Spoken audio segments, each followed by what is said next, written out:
Aqui estamos para a nossa terceira parte. O que nunca te contaram. Obrigado.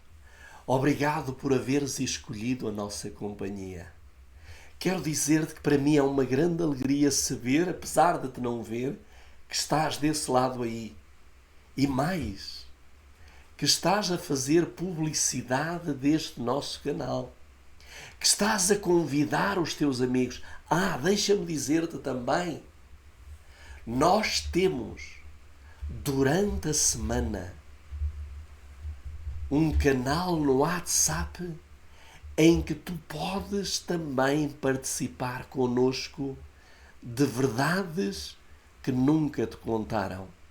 Se tu queres fazer parte, esse canal está ativo à terça-feira, sempre às 8 horas da noite, à sexta-feira, 8 horas da noite e ao sábado, às 5 da tarde.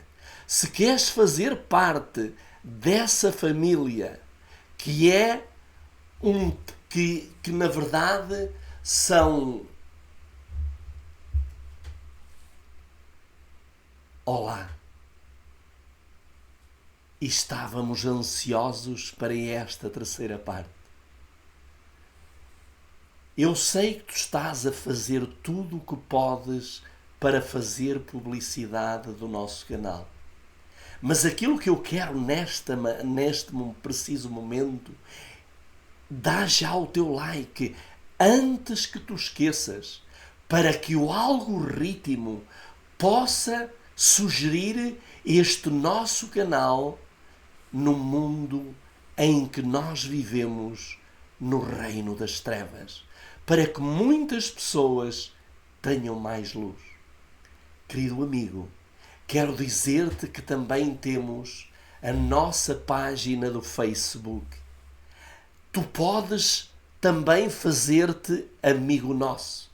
Basta entrares no Facebook e solicitares a tua amizade. Além disso, também temos um outro canal com mais de 700 vídeos, que é o canal no YouTube que se chama Na Construção da Arca. Ali tens coisas incríveis.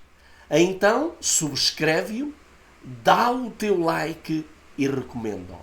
Mas vamos então para aquilo que é o mais importante, que é a continuidade daquilo que deixamos como interrogação na tua cabeça. No livro de Apocalipse, no capítulo 22 e verso 18, diz-nos o Senhor: porque eu testifico a todo aquele que ouvir as palavras da profecia deste livro, que se alguém acrescentar estas coisas, Deus fará vir sobre ele as pragas que estão escritas neste livro. Querido amigo, este livro, Apocalipse, é o último livro da Bíblia. E por sinal, no último capítulo do último do livro, Deus faz aqui séria advertência. E o que é que ele diz? Se alguém acrescentar. Então Deus sabia que no final dos tempos, ao longo da história, além daquilo que Deus deu, homens, movidos pelas forças das trevas, iriam acrescentar algo àquilo que Deus deu. E o que é que vai acontecer a esses? Diz que aqueles que acrescentam, Deus fará vir sobre ele as pragas que estão escritas neste livro. Querido amigo, querida amiga, estas pragas do capítulo 16 vão ser derramadas sem misericórdia sobre aqueles que tiveram a coragem de acrescentar algo àquilo que Deus deu. Porém, já no capítulo 22, 19, diz o seguinte: e se alguém tirar quaisquer das palavras do livro desta profecia, Deus tirará a sua parte do livro da vida e da cidade santa e das coisas que estão escritas neste livro. Olha que advertências sérias Deus deixou para nós. Então ele deixou que aquilo que nos foi entregue tem que ser mantido, nem acrescentado, nem tirado. Mas Deus deixa esta séria ameaça porque ele sabia que alguém iria acrescentar e alguém iria tirar. Querido amigo, nem tu, nem eu somos responsáveis pelos acréscimos da Bíblia ou por aquilo que da Bíblia foi extraído. Mas há uma coisa que nós podemos vir a ser responsáveis diante de Deus. Se tu tens conhecimento da história desses acréscimos e da história dessa extração dos textos sagrados e ficas em silêncio, Deus vai ajustar contas contigo. E agora eu quero te dizer uma coisa. Porquê é que algumas coisas foram acrescentadas e porquê é que outras foram tiradas? Para deitar por terra este poderoso e único livro da verdade, este guia da vida humana, para que o ser humano tropece e caia ao longo da vida. E repara, quando a história que está registrada incomoda, ela é silenciada. Há temas que Deus deixou escritos que causam desconforto. Há documentos que a burocracia prefere que você não leia. E há verdades que mesmo o adventismo institucional, com o seu manual da redação denominacional, preferiria que evaporassem. Há coisas que a Bíblia vai falar que os líderes religiosos preferem ou prefeririam que ela não falasse. E há coisa que a Bíblia não fala e que eles gostariam que ela falasse. E por isso foram introduzidas, estão a ser introduzidas coisas e tiradas outras. O relato está em Jeremias 36. E eu gostaria que cada um de nós pudesse ler o que nos diz Jeremias capítulo 36. Vamos para esse capítulo e vamos ler aqui alguns versos. Vamos ler desde o versículo 2 até ao versículo 7. Vamos ver o que Deus disse ao profeta. Toma o rolo de um livro e escreve nele todas as palavras que eu tenho falado para ti contra Israel e contra Judá e contra todas as nações, desde o dia em que eu falei, desde o dia de Josias até este dia. Pode ser que a casa de Judá ouça todo o mal que eu planejo fazer-lhes, para que eles possam se converter, cada homem de seu mau caminho, para que eu possa perdoar a sua iniquidade e o seu pecado. Então Jeremias chamou Baruque, o filho de Nérias, e Baruque escreveu da boca de Jeremias todas as palavras do Senhor que ele tinha falado sobre o rolo de um livro. E Jeremias ordenou a Baruque, dizendo: eu estou encarcerado, eu não posso ir à casa do Senhor.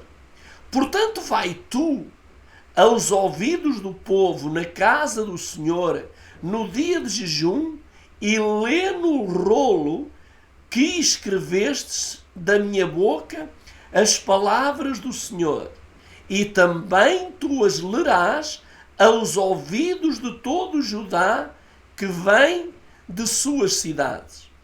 Pode ser que eles venham apresentar a sua súplica perante o Senhor e retornem cada um do seu mau caminho, pois grande é a ira e a fúria que o Senhor tem manifestado contra este povo. Deus manda escrever. E porquê é que Deus mandou escrever? Porque o primeiro pensamento de Deus é que, ao lerem aquilo que eles tinham feito, a condição em que eles se encontravam, que eles se arrependessem. Palavras duras foram escritas. Palavras de repreensão, de admoestação. Mas qual era o objetivo? O objetivo era a salvação das pessoas. Querido amigo, querida amiga, há coisas na Bíblia que a incomodam? Há coisas na Bíblia que fazem comichão nos nossos ouvidos? Há coisas que tu gostarias que não estivessem escritas? Mas para que estão escritas? Porque Deus te ama. Porque Deus te quer salvar. E é mostrando-te o raio-x da tua vida, analisando a tua vida com o assim diz o Senhor, que tu te podes arrepender. Mas vamos ver então o que aconteceu. Vamos agora para o capítulo 36 do mesmo livro e vamos ler os versículos 23 até ao verso 30. 23. E aconteceu que quando Jeudi tinha lido 3 ou 4 folhas, ele as cortou com um canivete e as lançou ao fogo que estava na lareira, até que todo o rolo se consumiu no fogo que estava na lareira. Contudo, eles não temeram, nem rasgaram as suas vestes, nem o rei, nem qualquer dos seus servos que ouviram todas estas palavras. Qual era o objetivo destas palavras? Era a salvação daqueles homens.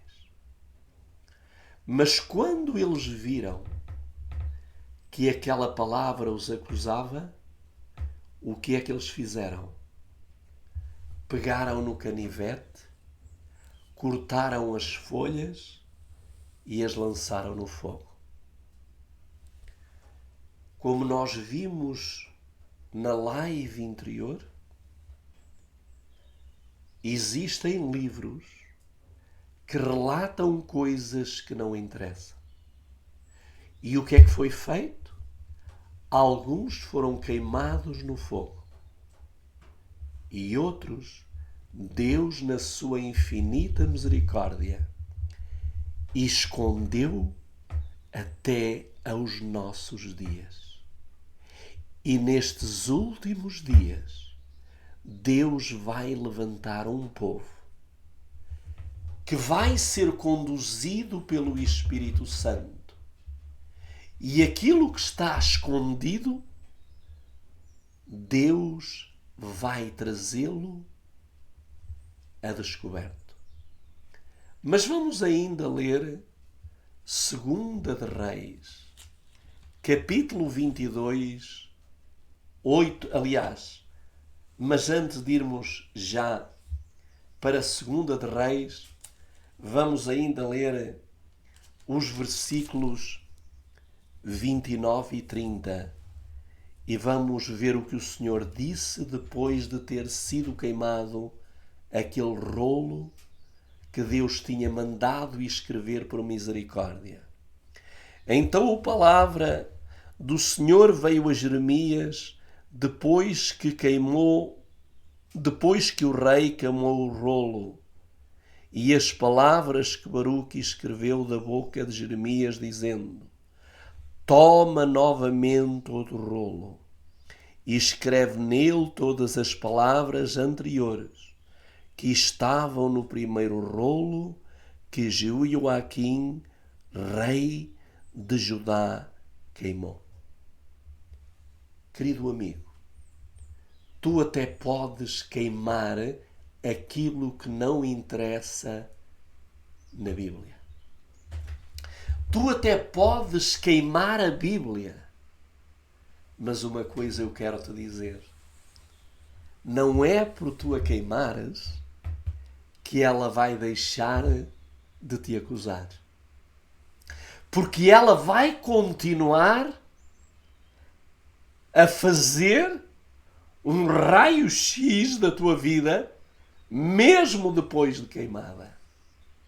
Porém, agora é sério, porque como contribuíste para tirar algumas coisas da Bíblia, vai-se cumprir aquilo que diz Apocalipse 22:19. Se alguém tirar quaisquer das palavras do livro da profecia, Deus tirará a sua parte do livro da vida e da cidade santa.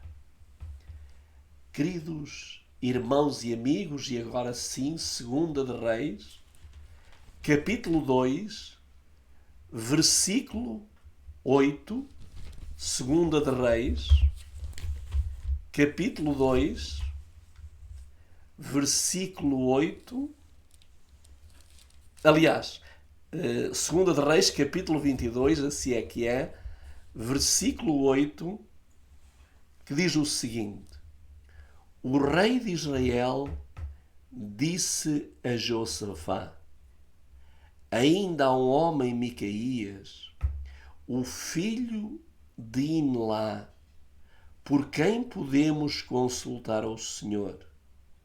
No entanto, eu o odeio, porque não profetiza o bem a meu respeito, senão mal.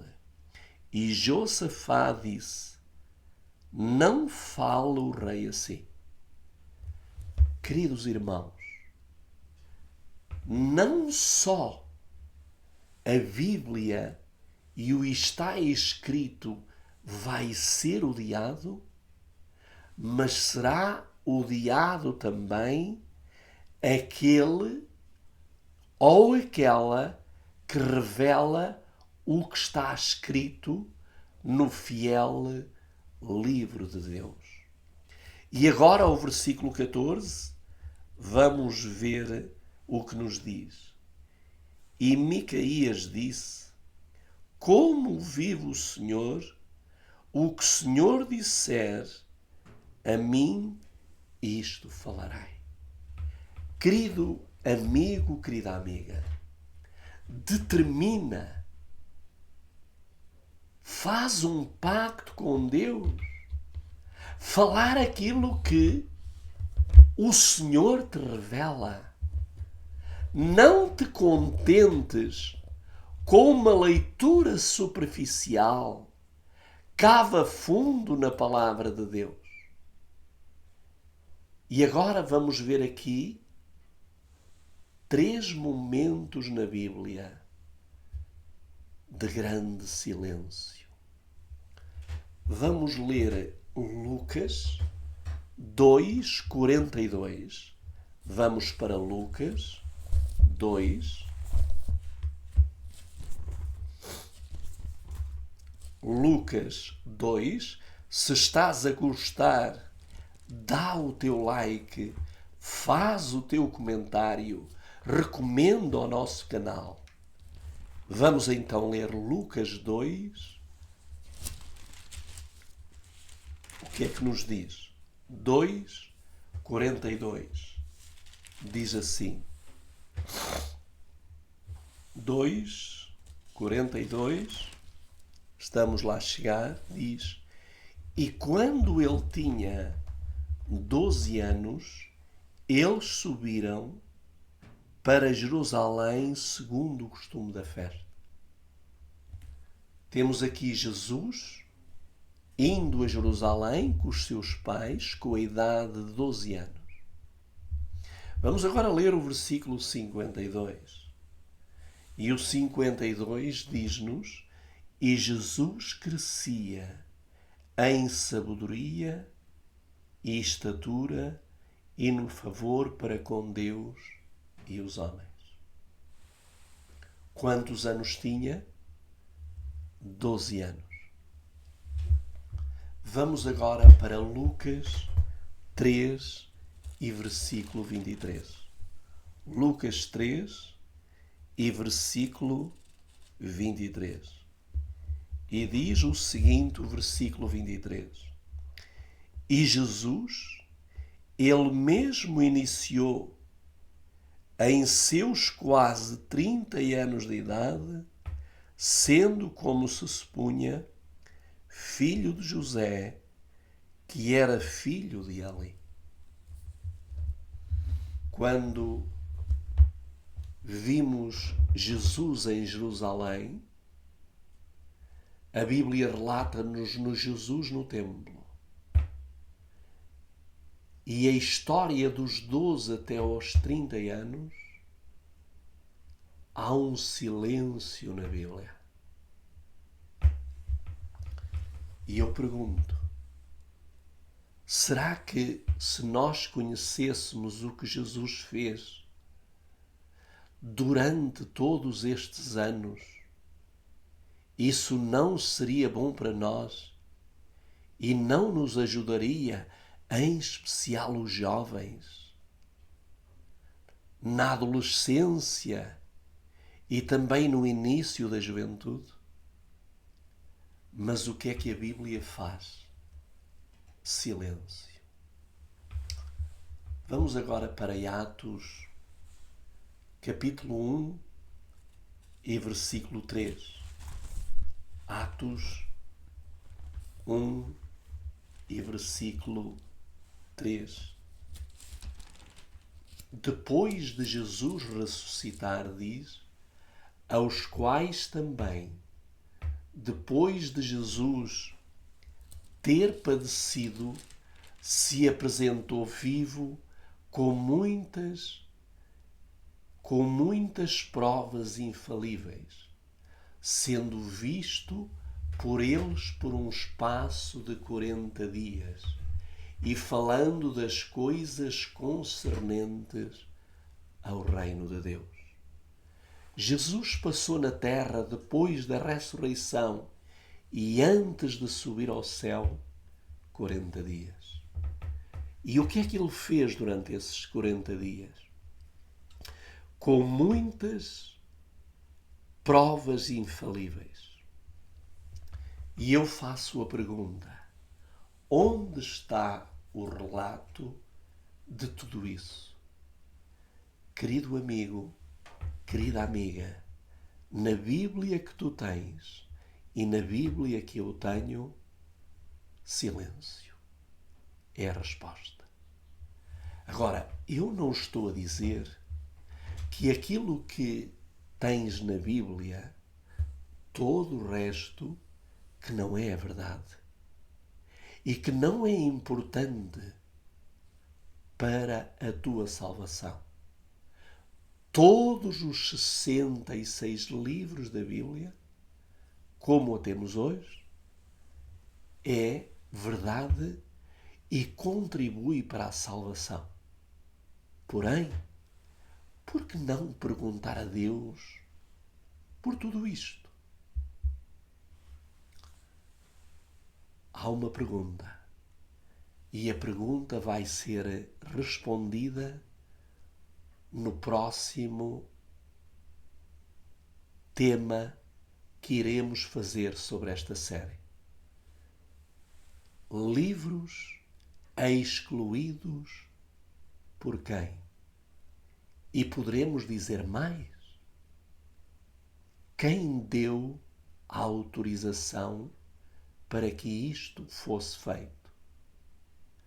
A palavra não adverte, nem acrescentar, nem tirar. Já vimos no primeiro e no segundo vídeo que a Bíblia menciona livros e cartas que não aparecem. E por que não? A palavra apócrifos vem do grego, que significa literalmente oculto, escondido ou mantido em segredo. Os apócrifos, os livros ocultos, eram tratados pelos pioneiros e por Ellen White como portadores de luz, verdade e inspiração. Sim, é isso mesmo. E não é interpretação, são factos, documentos, manuscritos e artigos da Riev Herald. Se tu não crês que nós vamos conseguir provar isso, não percas a continuação da série. Vamos falar também da Bíblia Ortodoxa Etíope, o Cânon Etíope. É uma das coleções cristãs mais antigas e abrangentes do século IV ao século VII depois de Cristo, composta por 81 livros na língua de Ge'ez. Sim, 81 livros em vez de 66 ou de 73 da Bíblia Católica. Diferencia-se por incluir livros apócrifos, pseudepígrafos, como o livro de Enoque, Jubileus, o livro dos Macabeus etíopes, Mecabian, considerados sagrados pela Igreja de Tavaiedo. Antes da década de 1820, a Bíblia que eu hoje tenho e uso, King James, vinha naturalmente com os apócrifos. Quando os pioneiros nasceram, cresceram e se converteram ao milerismo, suas Bíblias tinham esses livros dentro. Nós vamos comprovar tudo isso. Quando José Bates fala de Bíblia, ele fala de uma Bíblia com apócrifo. Quando William Edson recebe a sua visão pós-desapontamento, sua Bíblia tinha os apócrifos nas páginas centrais. Querido irmão, querido amigo, Tu até podes estar contra aquilo que eu estou a dizer. Mas aquilo que eu te aconselho é ouvires o resto desta série e tirares as tuas conclusões. Porque a lei e eu testemunho. E se eu não falar pela lei e o testemunho, virá uma grande condenação sobre a minha pessoa. Esperamos por ti no próximo encontro, na continuação desta série. Dá o teu like, faz o teu comentário, recomenda o canal e não esqueças que também temos um outro canal na construção da arca. Fica com Deus, que Deus te abençoe e guarde, e que sejas uma luz onde quer que te encontres. É o meu desejo.